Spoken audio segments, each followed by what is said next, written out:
This woman just had the worst day possible. Meet Janiyah Wilkinson, a black single mom of about 42 years. Her apartment is a reflection of her financial situation. She struggles to make ends meet. She wakes up to prepare her daughter, Aria, for school. In the bathtub, Aria tells her mother that her teacher at school makes fun of her because she does not pay $40 for lunch. Janiyah then gives her a faint promise that she'll get the money before the day's end. On their way out, she's spotted by her landlady, who asks for her rent. Again, Janiyah promises her that she'll pay before the day's end, because today is payday for Janiyah. Then she leaves with Aria for school. If you like movie recaps like this, please subscribe and like this video. At school, she promises Aria again that she'll give her the $40 before the day ends. Then she leaves for work. Janiyah works at a grocery store and it's the first of the month, so the store is really busy. Her manager, Richard, immediately tells her to go and attend to customers at the register. While at the register, she gets into an altercation with one of the customers, who proceeds to break a glass bottle beside her feet. Then Richard shows up and orders her to clean it up. When she goes to get a mop, one of her fellow employees offers to give her some money to help with Aria's treatment. Apparently, Janiyah's daughter, Aria, has asthma and occasionally goes for treatment. Janiyah declines the offer, since she was going to receive her paycheck. Just then, she receives a call from Aria's school asking for her immediate attention. While on the phone, Richard shows up and orders her to get back to work. Janiyah explains that it's urgent and she has to go. Richard allows her leave on the condition that she'll return in 30 minutes. She hurriedly leaves and goes into the bank to withdraw her last $40 so she could give it to her daughter. But the manager asks her to wait in line, wasting more of her time. Then she leaves the bank and goes to Aria's school. Upon getting there, the principal had already called Child Protection Services and they were taking Aria away. Janiyah pleads, stating that her daughter has asthma and requires treatment. But the women refuse and take her away. Devastated, Janiyah decides to go back to work. It's already raining by now, and when she tries to enter the road, she is nearly hit by another vehicle.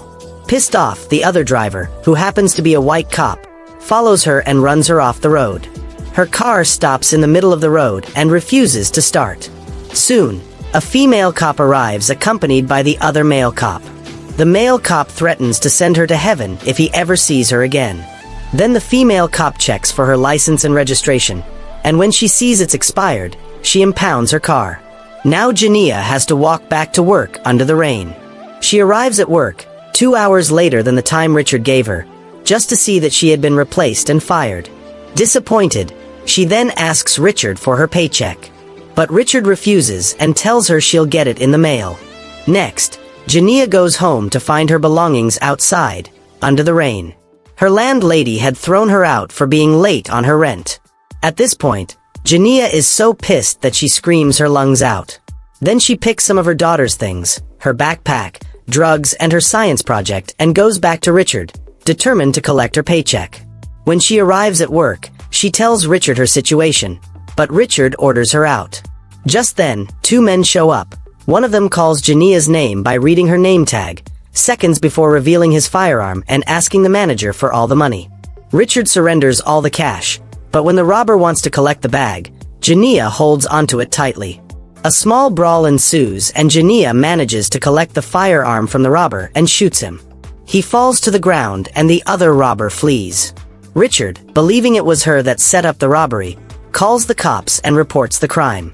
Soon as Richard drops the phone, Janiyah shoots him also and he goes to heaven instantly. She then collects her paycheck from the table and goes to the bank to cash it.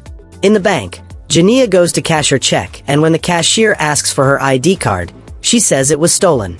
The cashier refuses to cash the check on the grounds that her ID card was missing.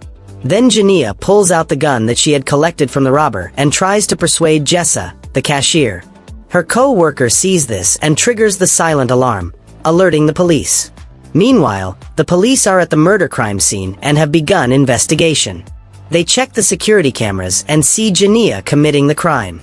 Now, Janiyah is a prime suspect in the case. Back at the bank, the police call the manager to confirm the robbery alert.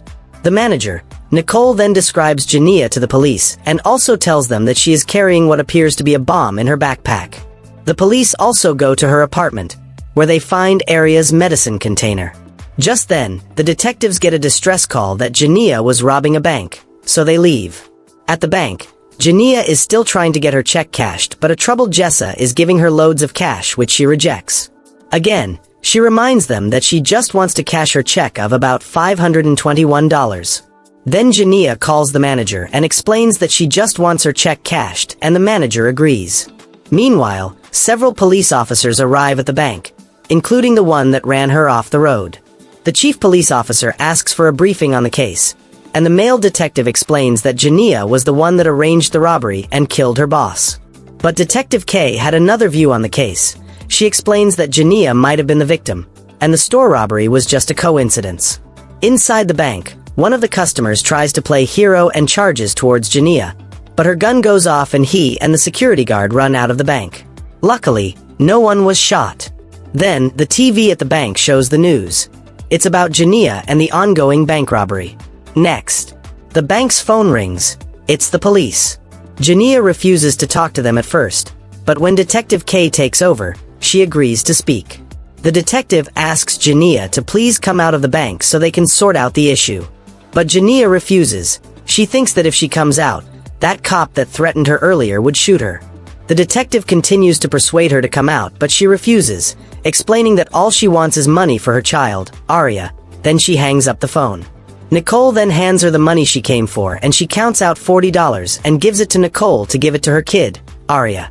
Next, she instructs the staff to close the blinds, so the cops couldn't see directly into the bank. Meanwhile, in the police van, the cops set up a surveillance. They want to see what's happening inside the bank and also find out what is in the bag she was holding. Also, one of the bank staff sets up her camera and starts secretly streaming.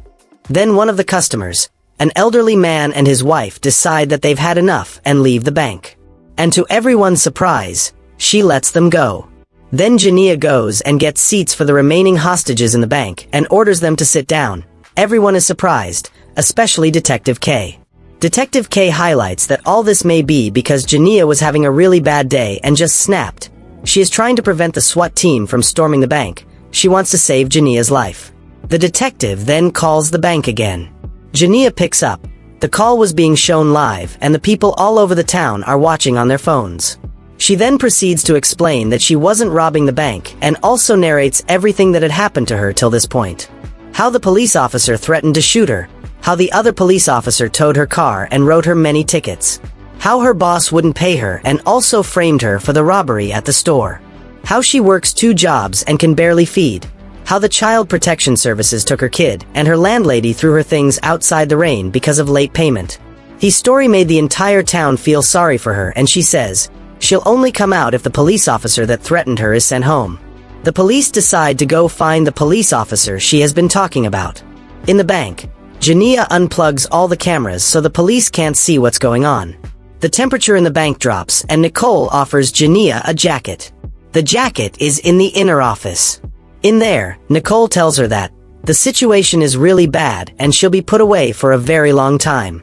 Meanwhile, outside the bank, the FBI show up and also a crowd forms. They are saying, "Free Janiyah." Her story had touched the entire town.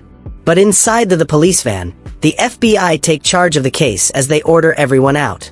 They believe that the show had gone on for too long. Inside the bank, they are all sharing their personal experiences when they notice that the air had become hotter. The AC was off.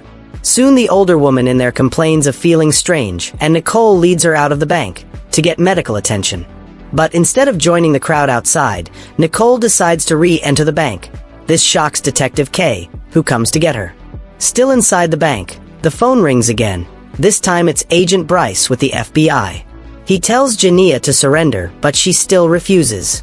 Then her daughter's science project starts to beep from inside the bag. They all thought that it was a bomb, and it's now about to go off. They all panic, while Janiyah tries to stop the beeping. When she finally stops it, she explains that it was her daughter's science project. While Nicole and the other staff are relieved, Jazzy gets an idea. She goes into the bathroom and alerts the police that the bomb is fake. Janiyah wants to call the police and tell them that the bomb is fake, but Nicole stops her and stating that the bomb was the only thing keeping them from storming the bank. Outside, the detectives find the officers that harassed her earlier. Detective K expresses her disgust by punching him in the face before sending him away. Inside the police van, Kay calls Janiyah and tells her that the police officer who harassed her was gone. Then she asks for a text confirmation as the only condition to release the hostages. Kay agrees and goes straight to the bank door with the picture of the officer on her phone. Janiyah confirms it and lets the hostages go, but Nicole stays back. She promises Janiyah that when she's locked up in jail, she'll always visit her frequently with her daughter Arya. Then Janiyah receives a call from her mother, asking her why she was robbing the bank. While Janiyah tries to explain the situation from her own perspective, how she only wanted money for Arya's school.